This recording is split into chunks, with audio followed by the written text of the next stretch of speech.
Alors, aujourd'hui, travail de l'ombre. Donc, Lucy Cavendish, les vampires. On va savoir quelle est l'ombre d'aujourd'hui. Ensuite, Alice Wonderland pour la cause de cette ombre-là. Moi, je trouve qu'ils vont bien ensemble. Et ensuite, Shapeshifter, toujours de Lucy Cavendish. Les trois sont de Lucy Cavendish. Shapeshifter, c'est s'il y a quelque chose qui va nous aider. Ok? Donc, c'est parti. Je demande protection à mes guides de pure lumière divine unifiée, ainsi qu'à mes anges gardiens de pure lumière divine unifiée. Merci. Quand je dis unifié, je fais référence à avant le processus d'incarnation. La pure lumière divine, c'est versus ce que j'appelle la fausse lumière. C'est le pouvoir créateur. J'accepte et me reçois que de la pure lumière divine unifiée, mais rien d'inférieur à mon plus haut plan vibratoire. Sachant que notre plus haut plan vibratoire, c'est quand même la conscience universelle, Dieu, l'amour universel. Appelez ça comme vous voulez, mais c'est une conscience unifiée. Donc, une ombre. Aujourd'hui, une ombre, une seule. Une à la fois. Une ombre sur laquelle on va travailler. On va regarder ce que c'est, on va trouver la cause et des pistes de solutions. Donc, et oui, je coupe mon paquet avec la main droite ou avec la main gauche, c'est selon. J'ai pas forcément de rituel préétabli. Je m'attache pas forcément à un rituel quelconque. Mon intention, c'est de vous aider, c'est d'aller chercher une ombre, de la regarder en face, de vous donner des cues, des idées de transmutation pour avoir moins peur. Souvent, l'ombre, c'est ce qui nous fait peur. Et alors, que ce soit la main droite ou la main gauche, je m'en fous. Je veux juste une ombre. Et je veux juste être protégée et guidée par la pure lumière divine unifiée. C'est tout. Le reste, ça m'importe peu.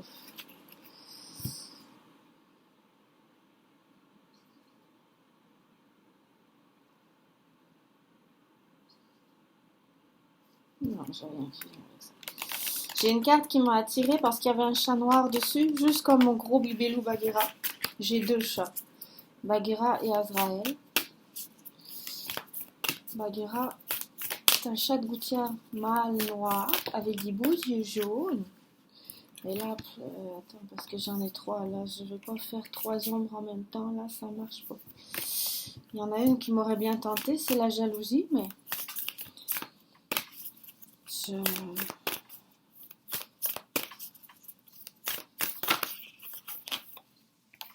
Rédemption. Pourquoi j'en ai trois qui viennent à chaque fois? Résurrection. C'est quoi? C'est renaître à soi-même. Okay, on va y aller comme ça, d'accord? Parce que là, une seule, ça marche pas. Rédemption, Hunter, résurrection. Bon, ça nous parle, juste comme ça, là, de culpabilité. Dans le sens où Hunter, agresseur, tracker, mercy provider, chasseur, ça nous parle de culpabilité. Là, on parle de personnes qui se sentent mal parce qu'elles ont réalisé qu'elles avaient un comportement non approprié, dicté par la matrice, dicté par l'ego et pas par le cœur, mais ça pas par le cœur, par l'esprit de lumière divine universelle unifiée, mais qui effectivement émane du chakra du cœur. Parce que moi, quand on me dit il faut que tu prennes une décision guidée par le cœur, oui, ok, mais alors le cœur, qu'est-ce que tu veux que je te fasse avec ça? C'est une décision guidée par qui tu es vraiment. Ton esprit de pure lumière divine unifiée qui effectivement émane, résonne et vibre à l'intérieur du chakra du cœur, mais qui résonne aussi à l'intérieur de tous les chakras. Mais le chakra du cœur, c'est le plus gros, c'est le plus sensible, c'est là où tu peux le ressentir le plus facilement et en premier, selon mon expérience, puisque c'est le siège des émotions aussi. Donc là, tu te sens coupable d'avoir agressé injustement, indûment des personnes pour ta propre réussite et réalisation professionnelle qui en fait qu'un feu de paille, n'est qu'une illusion. Parce que la propre réussite, c'est de retrouver, selon moi, ma vision et selon ta vision aussi maintenant, puisque tu culpabilises ta propre souveraineté. Donc, ok. On se sent coupable. Rédemption, absolution, forgiveness, pénitence. Rédemption, oui, c'est absolution, pardon, pénitence. Désolée. Bah effectivement, hein, il y a eu des gestes, des intentions et des actions dévastatrices pour les autres qui leur ont fait beaucoup de tort. Ok, regarde ça, fais face à ça. Bon, la bonne nouvelle, c'est que non, tu n'iras pas en enfer. Non, non, tu n'iras pas au purgatoire. Maintenant, bah, c'est sûr qu'il y a un certain sentiment de culpabilité qui va s'en venir. En fait, ce que tu vas surtout réaliser, c'est que quand tu fais du mal à quelqu'un d'autre, c'est à toi-même que tu le fais. Je sais pas pourquoi ça vient comme ça et ça vient dans ces moments-là. Mais c'est là qu'on réalise qu'on est tous interreliés, qu'on est tout et que l'autre c'est nous-mêmes, qu'on est en fait différentes facettes de Dieu ou différentes facettes de la conscience universelle ou différentes facettes de l'amour universel. L'autre c'est toi, toi tu es l'autre, on est chacun un miroir de l'autre. Effectivement, on correspond à nos matchs énergétiques, mais on est surtout chacun composé de la même essence universelle qui est Dieu ou qui est l'amour universel ou qui est le tout, appelle ça comme tu veux, ou qui est l'énergie créatrice. Je, je sais pas pourquoi, c'est dans ces moments-là qu'on se rend compte qu'en fait on est le tout, qu'on est tous faits d'une même conscience et que oui, effectivement, cette conscience qui est devenue distorsionnée, mais qui permet d'avoir un ego individualisé et le mental doit être au service de l'esprit de pure lumière divine, est quelque chose de fabuleux pour permettre à cette conscience universelle unifiée, cette conscience d'amour, d'explorer toutes les facettes de qui il est. Parfait. Maintenant, on s'entend-tu qu'effectivement, cette conscience qui permet d'avoir un ego que moi j'appelle la conscience de fausse lumière parce que distorsionnée, parce que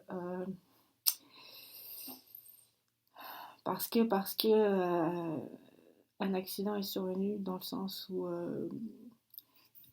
cette conscience qui permet d'avoir des égos est devenue un peu trop dense au niveau des pensées avec de la manipulation, de l'orgueil, de la soumission, en fait tout ce qu'on peut appeler ben, l'ombre, si tu veux, les côtés noirs, mais qui est en fait la basse densité de cette conscience de fausse lumière que moi j'appelle de la fausse lumière, mais que d'autres appellent Lucifer, une conscience luciférique. Donc, voilà.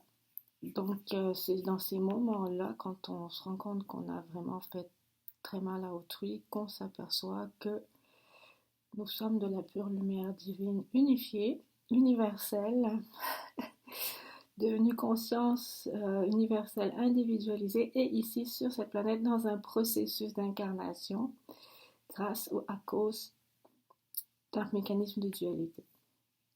Bon, en gros. Donc voilà, ça fait mal, tu vas souffrir beaucoup. Tu vas te demander mais pourquoi j'ai fait ça? J'ai fait tellement souffrir ces personnes qui en fait que j'aime, qui sont moi, et en fait en les faisant souffrir elles, c'est moi que j'ai fait souffrir. Bon, bah, c'est le premier pas de ce qu'on pourrait appeler une résurrection. Alors c'est pas un Christ hein, que tu as sur la carte. C'est résurrection, reprise, recovery, résurrection, reprise, euh, comeback, c'est venir à nouveau. Recovery, c'est healing. Attends, recovery, comeback, résurrection. C'est un nouveau départ. Voilà, parfait. Donc là, c'est parfait. Félicitations. Tu t'enlignes sur un nouveau départ. Plus en lien avec toi-même. Sauf que en lien avec toi-même, tu vas peut-être découvrir que, en fait, dans tes mémoires, dans les mémoires de ton conscient et de ton inconscient, parce que pour faire souffrir les autres, tout en sachant au fond de toi que les autres c'est toi, mais c'est parce qu'il y a eu beaucoup de gestes inconscients. séparé de qui tu es vraiment, de ton ressenti émotionnel. Et donc, probablement que la résurrection va commencer par des pas plutôt difficiles en réalisant que, mais oui, tu as fait souffrir certaines personnes, puis tu en as fait souffrir d'autres, puis tu as fait souffrir certains membres de ta famille, puis dans ton enfance, tu en as fait souffrir. Et pourquoi tu en as fait souffrir? Ah oui, au fait, c'est parce que dans ta famille ou dans ton environnement, mais tout le monde se faisait souffrir les uns les autres parce que c'est un pattern qui se répète, c'est une façon d'être, une façon de faire, une façon de penser. Donc, ce qui veut dire que tes parents, tes grands-parents t'ont énormément fait souffrir, mais sauf que tu ne connaissais que ce mode de comportement qui t'a énormément fait souffrir et que tu as reproduit autour de toi et tu as énormément fait souffrir les autres. Donc, la résurrection va être difficile au niveau émotionnel, au niveau prise de conscience, au niveau culpabilité, en disant, mais oui, j'ai fait souffrir toutes ces personnes-là. J'avais pas lieu de le faire et j'ai répété le pattern où moi j'ai beaucoup souffert et où j'avais pas lieu de le faire non plus. Donc ça va commencer par un pardon selon mon expérience, tu fais comme tu veux. Ça va commencer par un pardon à toi-même en réalisant que tu étais dans un pattern qui ne t'appartenait pas, qui n'était pas le tien et dans un pattern familial dicté aussi par la société et la culture dans laquelle tu es, ok? Donc c'est pas ta faute, il va falloir que tu te pardonnes à toi-même en disant mais effectivement le milieu dans lequel j'étais ne me permettait pas d'agir en fonction de la personne consciente que je suis maintenant, de la personne consciente de ses émotions, de la souffrance d'elle-même et de la souffrance des autres. Je ne pouvais pas le faire parce que il y avait ce pattern-là dans ma famille, conditionné par la société, conditionné par l'éducation, conditionné par la culture. Donc, ça va pas être facile, mais il va falloir que tu te pardonnes toi-même. Ensuite va venir le pardon, si tu veux, à tes parents d'avoir fait souffrir autant, qui étaient tout autant conditionnés que leurs grands-parents, qui les ont fait souffrir autant et que toute la lignée, parce que ça va loin. Donc, tes parents étaient tout autant conditionnés que leurs grands-parents par la culture, par l'éducation, par la société, par le système capitaliste, par le système professionnel. C'est ça qui est ça. Donc, les premiers pas de la résurrection ne sont pas, selon moi, selon ces prises de conscience-là, les plus aisées, les plus faciles. Puis en fait, jusqu'à transmutation de toutes les blessures, selon moi, il n'y a pas grand-chose d'aisé et pas grand-chose de facile. Puis là, on parle de collègues de travail, on parle d'amis d'enfance qui ont souffert, on parle de familles qui t'ont fait souffrir, mais il y a aussi toute la lignée ancestrale dont il faut tenir compte, qui est là et qui existe. Mais ça, c'est... On entre dans le subtil quand on s'est suffisamment allégé de ces nœuds énergétiques lourds et denses de culpabilité, de peine, de douleur, de souffrance, reliés déjà à l'incarnation présente.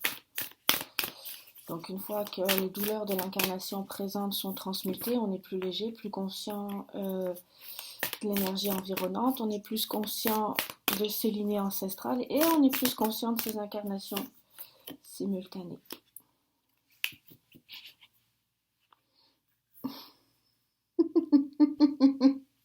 Oh my god.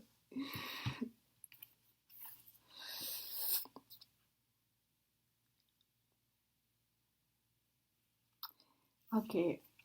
So cute. Elle est vraiment très très mignonne cette carte. Mais en fait, je pense que ça, dans le conte d'Alice, Never I am today. So pour moi, that never comes to be, empty words, no living in the now. I mean, ce que je veux dire, c'est que c'est jamais l'heure du... Ben, je pense que dans l'Alice au Pays des Merveilles, il y a une phrase qui dit, ou c'est un lapin ou quelque chose, qui dit, c'est jamais l'heure du thé, c'est jamais maintenant. C'est toujours hier ou c'est toujours demain, mais c'est jamais maintenant. Et en fait, non, il va falloir se recentrer dans le ici et maintenant. Maintenant, je pense que j'avais demandé avec cette carte-là une cause, pas une solution. Parce que être dans l'instant présent, ça aide à transmuter les peines et les émotions puissance 1000. Dans le sens, je ne suis pas dans le passé, je ne suis pas dans le futur. Oui, j'ai des prises de conscience du passé qui arrivent, parfait. Maintenant, je suis dans le ici et maintenant et si j'ai quelque chose à transmettre, je le transmets. Si j'ai quelque chose à pleurer, je pleure. Si j'ai quelque chose à prendre en conscience, je prends en conscience. Si j'ai une émotion à digérer, je la digère. Donc ça, c'est un cue, c'est une solution, c'est une aide. Mais avec ce paquet-là de cartes, j'avais demandé une cause. Je l'ai. Ça a pu t'arriver. En fait, tu vas te demander pourquoi, qu'est-ce qui s'est passé, c'est quoi la cause de ça, je comprends pas. Non, c'est juste que on n'est jamais. Si ça a pu nous arriver, autant de souffrances sur nous-mêmes qu'on n'a pas réalisé, qu'on doit digérer a posteriori, ou autant de souffrances qu'on a fait subir, qu'on n'a pas réalisé et qu'on doit aussi se pardonner à soi-même a posteriori, c'est parce qu'on n'était jamais dans le ici et maintenant. Maintenant, il y a des traumas de l'enfance qui sont tellement durs, tellement difficiles que c'est normal que tu n'aies pas pu être dans le ici et maintenant, sinon tu aurais cru mourir. Ça s'appelle la dissociation, c'est un mécanisme de défense très poussé, hein. Il y en a des moins forts que ça, mais là c'est vraiment dans des cas extrêmes où il y a des souffrances énormes qui arrivent à des enfants, mais ils sortent de leur corps, ils se dissocient. Oui, je suis abusée physiquement, c'est horrible, la souffrance est tellement forte que non, c'est pas moi, je sors de mon corps. Ça fait quelqu'un est en train d'abuser de mon corps physique, mais finalement c'est pas moi, c'est pas ma conscience.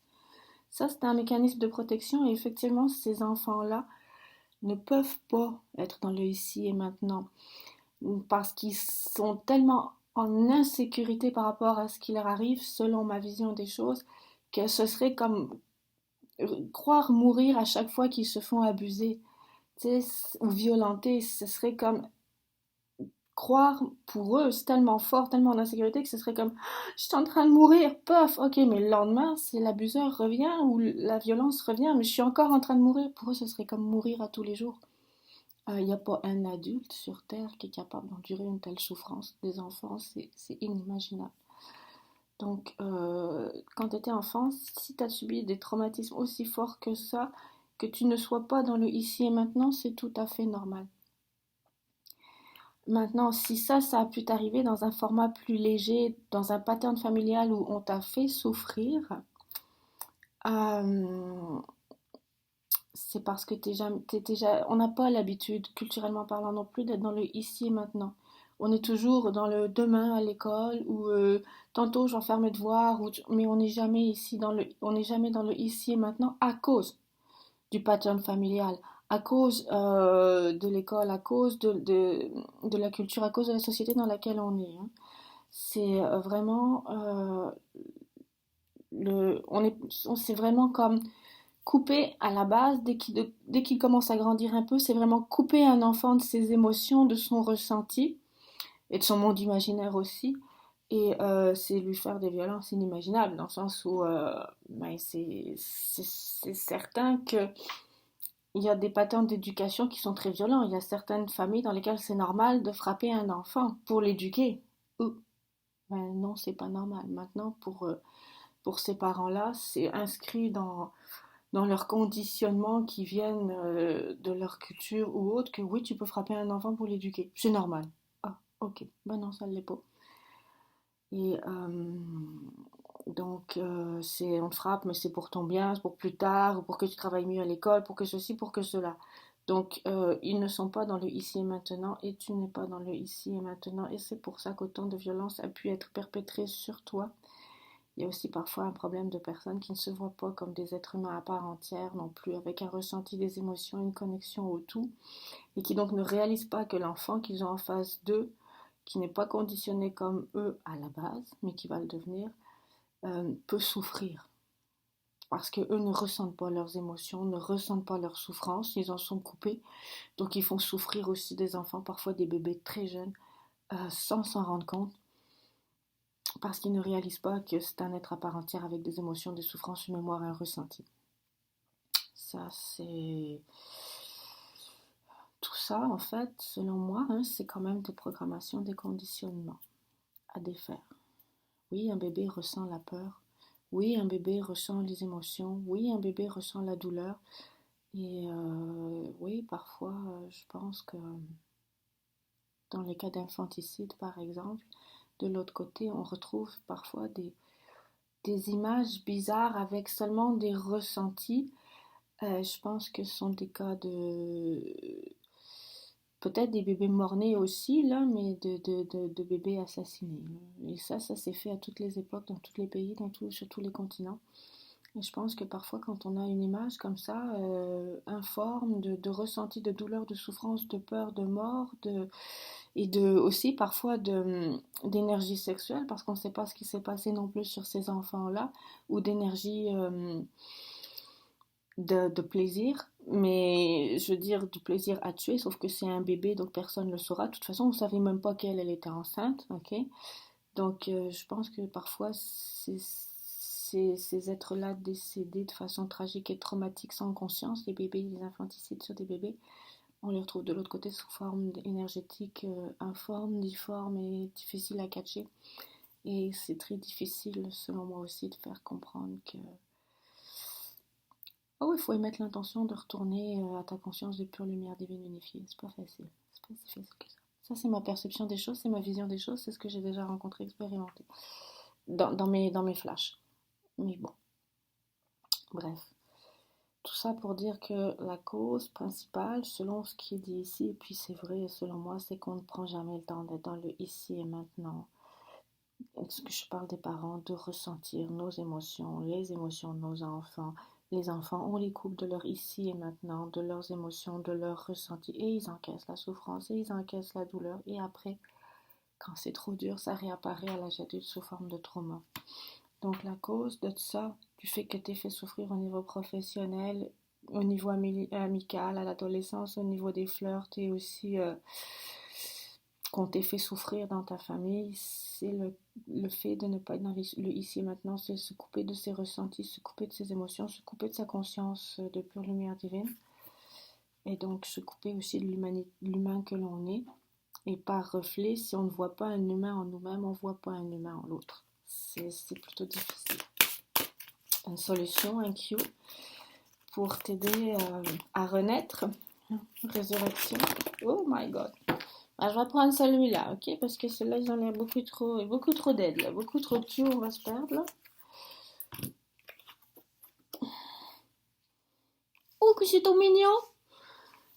Regarde. Elles sont en résonance, ces cartes-là. Donc, la résurrection, en orange citrouille, et,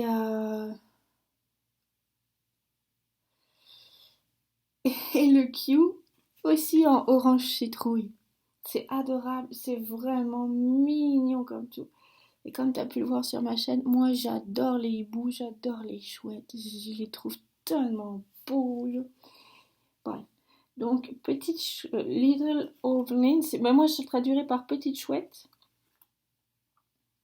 Wisdom as light as a feather. La sagesse aussi légère qu'une plume. Moi je te dirais, c'est plus pour ta résurrection, c'est commence à apprendre à voir au-delà. Au-delà de la peine, au-delà de la colère, au-delà des actes, au-delà des actions. Oui, la raison des actions, mais aussi la composante énergétique qui sous-tend cela. Commence à apprendre à voir la raison des choses, la raison universelle des choses. Dans le sens où oui, c'est bien beau de dire, bon, mais dans mon enfance, mes parents m'ont fait souffrir parce que ils étaient coupés de leurs émotions, ils n'étaient pas dans l'instant présent, ils avaient un pattern familial, un pattern social, un pattern culturel, un pattern éducationnel, un pattern scolaire qui faisait que ne me voyaient pas comme un être sensé sensible et ils ne se voyaient pas comme des êtres sensés sensibles, ils ne ressentaient pas la douleur qu'ils se faisaient à eux-mêmes et qu'ils te faisaient à eux-mêmes. Comme je t'ai dit, c'est dans ces moments-là qu'on s'aperçoit qu'on est le tout. Donc, ouais, ok, parfait. Donc, c'est bien beau d'aller en psychanalyse et il faut le faire. Voir un psychiatre histoire de nettoyer tout ton inconscient, de trouver les causes inconscientes à tes actions conscientes. C'est un passage, selon moi, obligatoire, que j'ai fait et qui, selon moi, oui, est obligatoire et est indispensable à un nettoyage de ta vie incarnée actuelle, de tes nœuds énergétiques incarnés actuels. C'est indispensable de détecter les causes inconsciente des actions faites dans la matière de cette incarnation-ci. Donc oui, apprends à voir au-delà des actions concrètes, apprends à avoir une lecture inconsciente des actions conscientes dans la matière, premièrement. Et deuxièmement, je te dirais, apprends à aller plus loin. C'est-à-dire, apprends aussi après avoir la raison spirituelle derrière la manifestation matérielle. Donc, dans un premier temps, mon conseil, selon cette carte-là, dans un premier temps, mon conseil, c'est apprends à voir l'inconscient derrière les actions de la matière. Apprends à mettre de la lumière, de la conscience, de ton inconscience sur tes actions présentes dans la matière, premièrement, pour cette incarnation-ci. Deuxièmement, une fois que cette incarnation-ci sera nettoyée, et une psychothérapie peut tout à fait t'aider à faire ça, relativement rapidement, parce que les psychologues ont vraiment des outils qui sont des accélérateurs de prise de conscience de l'inconscient à analyser dans la matière. Donc, une fois que cette incarnation-ci sera nettoyée, apprends à voir le spirituel derrière le matériel, c'est-à-dire apprends à voir ok, les blessures qui sont tiennes, mais qui appartiennent à ta famille, viennent de ta lignée, de tes ancêtres. Il y a une raison spirituelle, parce que tes ancêtres sont morts, d'accord? Donc on parle de spiritualité. Là. On parle plus de l'inconscient de tes ancêtres qui sont encore vivants et qui ont des actions conscientes dans la matière. Non, ils sont morts. Pardon, ils sont morts. Donc apprends à voir les raisons spirituelles derrière les actions matérielles. Premièrement, apprends à voir l'inconscient dans les actions de la matière, dans ta vie incarnée présente. Deuxièmement, apprends à voir le spirituel derrière le matériel, c'est-à-dire les blessures de ta lignée qui sont morts. Apprends à les voir se répercuter dans ta famille présentement. Et après ça, il va y avoir les blessures de tes incarnations simultanées, ça aussi c'est du spirituel, qui se répercutent dans les rencontres at large que tu fais dans cette incarnation-ci. Donc, félicitations, le premier pas est fait, la prise de conscience est faite. D'accord? Rédemption. Maintenant, ben, c'est ça. Non, il n'y a pas de purgatoire, il n'y a pas d'enfer. C'est du travail de conscientisation, de transmutation et de développement spirituel en incarnant de plus en plus ton être de pure lumière divine unifiée dans ton corps, dans la matière. Donc, ce sont les premiers pas, je pense, de ce que Paulo Coelho semble appeler ta légende personnelle. Tu vas nettoyer tout tes nœuds énergétiques de cette incarnation-ci, de ta lignée, de tes incarnations passées. Nul besoin de se taper toutes les annales akashiques parce que tu n'es même pas sûr que ça t'appartient ou pas. Réfère-toi plutôt à ton être de pure lumière divine unifié qui lui va te montrer les nœuds énergétiques qui t'appartiennent. Selon moi, ne va pas. Dans les annales akashiques, on ne sait pas à qui ça appartient. C'est ton âme qui est en contact avec ces annales akashiques de fausses lumières et ça te donne en fonction des blessures que tu as dans ton âme, ça va te donner en veux-tu, en voilà des expériences qui matchent avec ça. T'en as pas besoin. Concentre-toi sur toi, sur ton être de pure lumière divine unifiée qui va lui te montrer les nœuds qu'il veut que toi tu transmutes. C'est tout. Ne te charge pas inutilement des blessures qui ne sont pas tiennes, mais qui matchent à des programmations qu'il faut aussi que tu nettoies. C'est pour ça que je te dis, demande à ton être de pure lumière divine unifiée avant le processus d'incarnation, donc avant la scission de ta conscience universelle individualisée dans ce processus d'incarnation qui comprend un ancrage de l'esprit de pure lumière divine au corps via la densité énergétique de l'âme. Demande à ton esprit de pure lumière divine unifiée de nettoyer les nœuds énergétiques qui te concernent de ton âme et de les transmuter dans ton corps. C'est tout. That's it. That's all. Rien d'autre. Je te souhaite une excellente journée, une excellente soirée.